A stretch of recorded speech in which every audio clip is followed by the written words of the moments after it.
Good morning. Do you ever wish you had more time for you, more time in your schedule?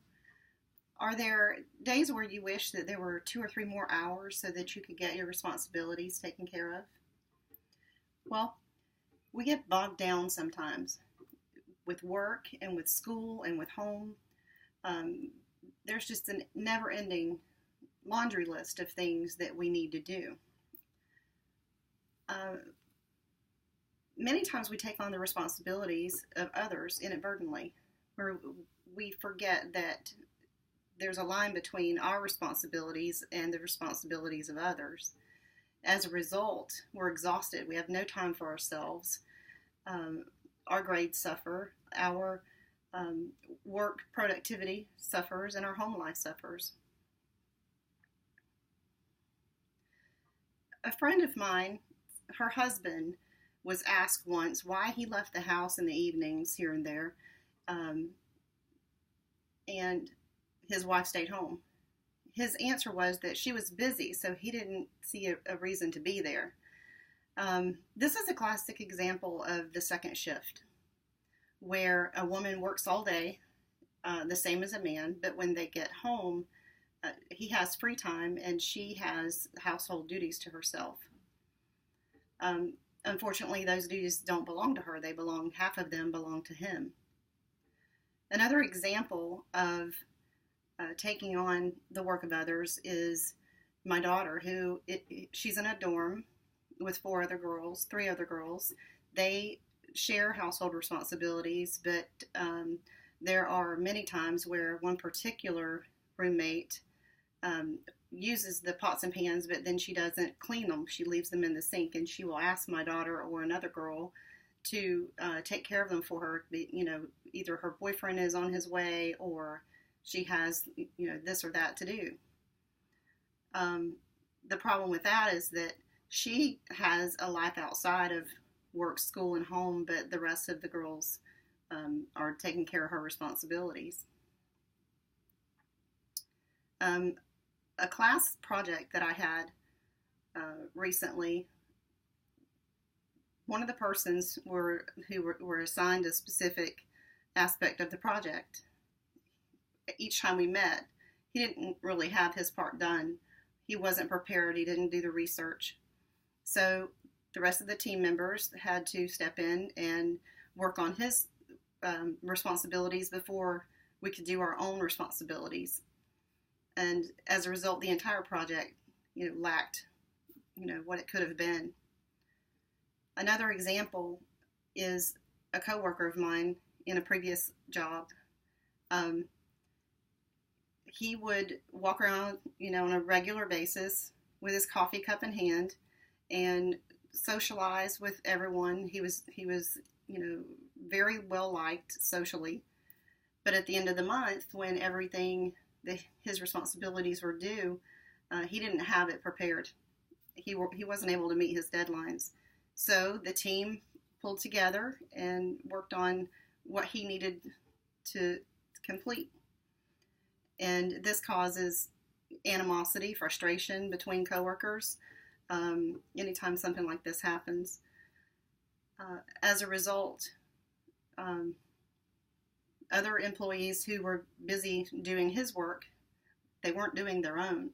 So it was robbing us, of our productivity. The less time we spend on others' responsibilities, the more time we'll have for ourselves. Also the more time we spend repeatedly bailing another employee or a coworker or student out by helping them too much, the more they depend on us. So the less time, again, we have for ourselves. This causes, fatigue, takes a toll on us over time. So unless you're one of those who are putting their responsibilities off on others, this is affecting you too.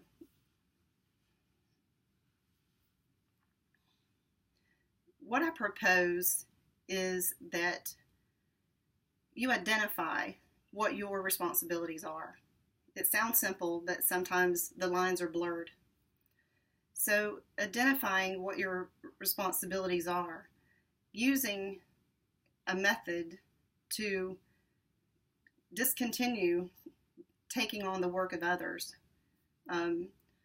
called gracious but ruthless, and also avoiding enabling other people. Don't make it easy for them. Identifying your responsibilities is easier than it sounds. I mean, you can document what you are responsible for as opposed to what others are responsible for on a chore chart in a dorm at home. You can do it on project management spreadsheets that identifies in classwork and also at work what each team member is responsible for. This is a good example of a work and also a class assignment schedule would look like. It identifies the name of the person, what group they're in, the exact role of the person will play, and the responsibilities within that role. This would also work at home.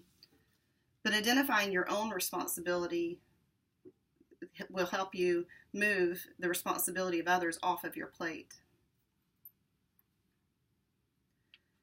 The gracious but ruthless has been around for a long time. It's my personal favorite. It's a great way to say no without saying no, leaving the relationship intact. It goes something like, Sally wants you to throw her laundry in with yours for the 5th time. Gracious but ruthless with your time means that you say something like, Sally, I'd really love to help, but I just can't this time. And eventually she'll learn that you can't too often, so she'll move to someone else. Enabling is a frequent problem. It's very difficult to say no, but enabling someone not necessarily to succeed, but to allow them to fail. So if the project isn't completed by Roger, if his part of this project isn't completed, it's not terrible to allow him to fail. This is a great way for Roger to understand that if he doesn't perform, he doesn't get the benefit that he would get. He'll also learn to understand that there's not always going to be someone there to bail him out. So enabling others, jumping in month after month when a coworker's work isn't complete and helping them out is not helping them. You're just enabling them.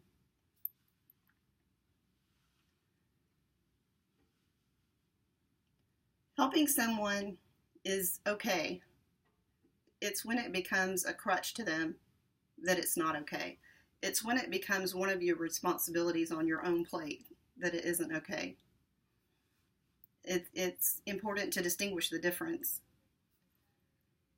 Once you've done that, once you've identified what your true responsibilities are, and once you've learned how to be gracious but ruthless, how to stop enabling people to lean on you as a crutch, and once you've learned those three things, your stress level will decrease. You'll also experience higher productivity at work and in the classroom, and also at home, more quality time with your family and friends. I go back to my daughter's boyfriend, or my daughter's roommate. She was able to go and meet with her boyfriend, and others did her chores and helped her out, academically. And, those girls, unfortunately, are the ones who don't have time to go out with their friends. You'll be able to do this by finding a chore chart, finding spreadsheets that will work for you. And for this, there's several of them online where you can determine, what would work best for each situation. you know, people think chore chart, oh, child, but you call it something else, roles and responsibilities, and really sit down and work out, especially with the people that you live with. If you feel that you're doing responsibilities that aren't yours, sit down and identify who's responsible and make it clear that you're going to stick with what your responsibilities are in the future.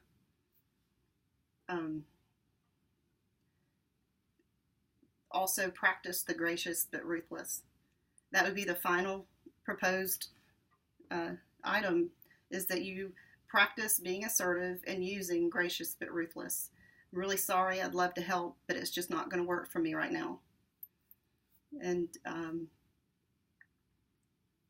learning to use those three will help you to have more free time and spend more time with your own family and friends. Thank you.